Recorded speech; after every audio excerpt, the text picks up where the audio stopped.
Hello， 大家好，我们是草泥叶汉堡，今天为大家带来搞笑脑洞美漫《辛普森一家》第21季第1集。漫画店的生意近来很是惨淡，好在自己就是个漫画迷，无事画画漫画日子倒也不算无趣。这时门铃响起，打断了喷涌而出的思绪。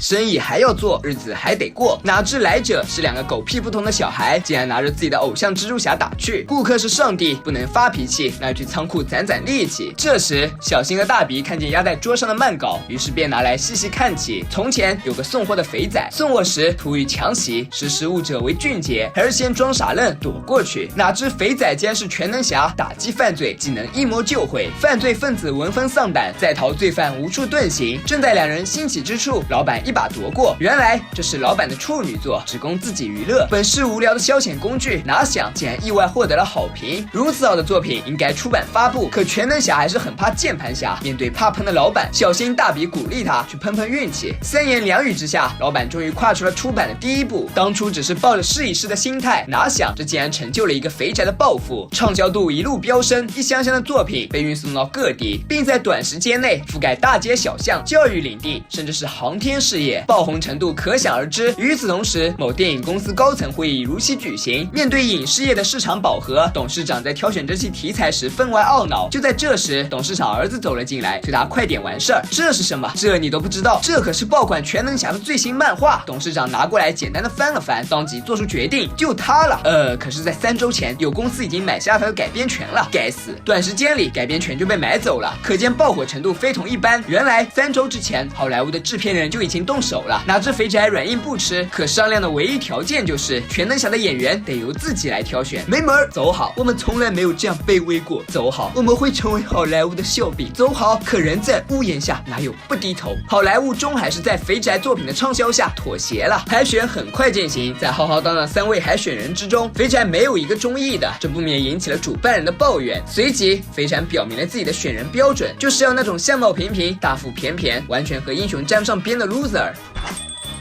确认过眼神，这就是个完美的 loser， 没错了。肥宅当即决定录用老爹，怎么？接下来要我脱光吗？不，这部电影没有裸戏。电影？什么电影？误打误撞进入好莱坞的老爹十分兴奋，他迫不及待将这一重磅消息告诉了家人。惊喜来得太突然，咸鱼果然有翻身那一天。计划很快落实，首先负责人将老爹的形象海报拿给试看观众审评，老爹的形象几乎成一面倒的差评。奈何老爹是主创人钦点的御用主角，所以负责人只好实行造星计划。正所谓一白遮百丑，一胖毁所有。于是他们决定先从老爹的减肥入手，并为他请来了最强塑形师，大师从师20年还没有遇到瘦不下来的人。来看看，这是安吉娜·朱莉遇见我前的照片。与此同时，肥仔还不知道自己钦点的荧幕男主已经被送去改头换面，一夜成名的他现在出入各大高级宴会，并以成功人设形象做起了社会慈善，也可谓是改头换面。减肥计划很快实施，老师认为老爹的肥胖主要是源于日常的负面情绪，所以减肥第一步，拥有愉悦的心情，从听歌起舞开始。老师决定先用好汉歌激发起斗志，哪知不是老爹的菜。老师，我申请换一首。没问题。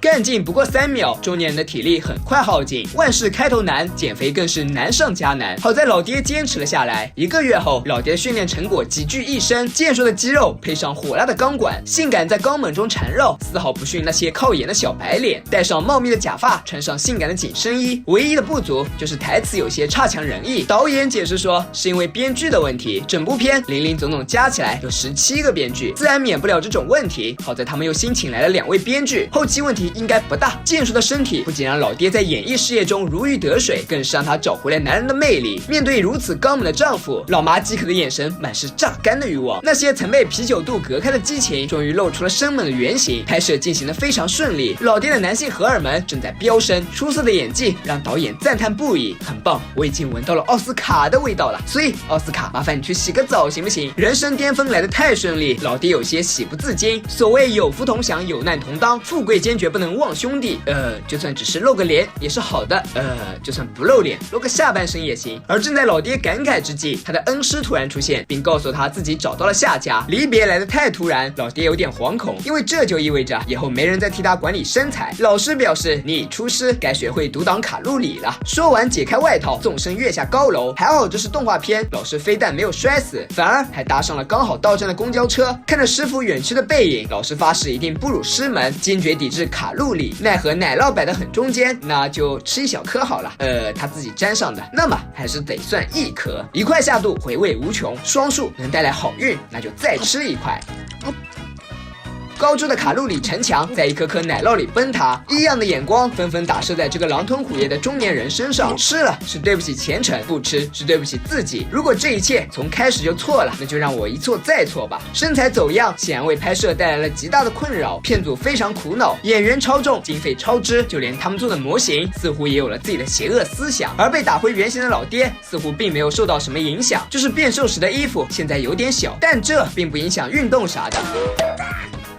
好像还是有点影响。老爹突然意识到了事态的严重，所以他立即赶过去，寻求能让他快速瘦下来的良药。老板亲情推荐了一瓶1961年生产的牛奶，便秘减肥一步到位，配合清肠管效果更好。减肥过的老爹重新投入拍摄中，导演一声 action， 四周一片寂静，仿如一片无人之地。人呢卡着了，还在释放当中。肥宅刚好看到了这一幕，对此深表不满，他决定再和剧组们谈一谈。一个壮汉拦住了他们的去路，肥宅即刻动武，哪想这位大佬是个练家子，随即将他提起扔进了人坑。不久，影片拍摄完成，试看团就位。导演们虽然心中很是没底，但好在除了税务局，大部分的问题都解决了。影片开始播放，镜头中忽胖忽瘦的全能侠引起了大家的抗议，众人纷纷质疑影片的后期制作。这场审核显然失败了。老爹垂头丧气地从试看厅走了出来，突然他遇见了师傅，老爹不禁开始将这一切归咎于师傅的离开。可师傅表示，这就是他的经济来源，让你变瘦离开你，等你变胖再回来。与此同时，制片人们开始和肥宅商量起后续事宜。影片的失败已是不可改变的现实，但如果是作为主创的肥宅亲自站出来说影片好的话，这部片子也许还有挽回的余地，并且他们还会让肥宅胜任续集的导演，条件就只有一个，让他的粉丝们来看看这部电影就行。如此大的诱惑，估计大多数人都从了。可肥宅偏偏独树一帜，他认真的在博客上写道，虽然每个作家都希望自己的作品有一天能搬上荧幕，我就差点成为其中之一，但不得不承认，这部耗资2亿美元的大片实在是有够烂的。随即他毫不犹豫地按下了确定键，这场荒诞的梦置于此地，但全能侠却永远活在了人们心中。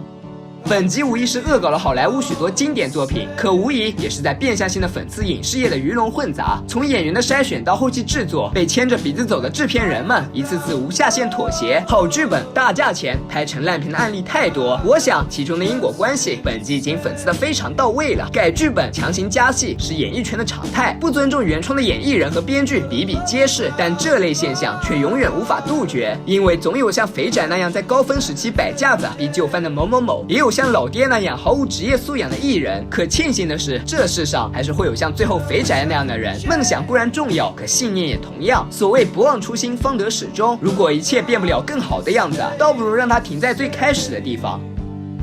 本期视频就到这里了，喜欢的小伙伴别忘点赞、评论、加关注，咱们下次再见，拜拜。